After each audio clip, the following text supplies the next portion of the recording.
A friend suggested, magkarinderya series naman daw tayo. And since mahilig din naman tayo sa mga lutong bahay, let's make it happen. So tara, samahan nyo kami today as we go on a karinderya series hunting. Hello everyone! Another kain series na naman tayo. At dahil nag-crave din kami ng sinanglaw, isa sa mga Ilocano all-time favorites about dishes, share ko din sa inyo itong kainan na lagi naming binabalikan. Maluwag ang place, kaya perfect for barkadahan or family meals. Very accessible din, along the highway lang kaya madaling hanapin. Kaya naman, wag na natin patagalin. Ano to sinanglaw ate?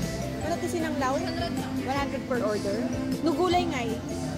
100 pa, 180. Iba-iba. Nag-order lang kami ng pinakbet at sinanglaw. Very Ilocano combo, di ba? Para mas lalong sumarap ang sinanglaw, lagyan natin ng kalamansi at sili.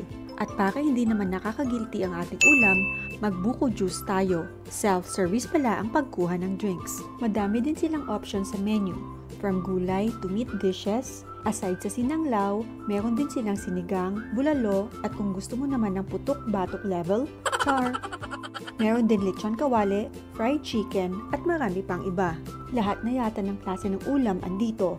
Kaya if you're craving for some authentic Ilocano dishes, or tinamad ka lang magluto, try Susan's Eatery, located sa town proper ng Santa Lucia, Ilocos Sur.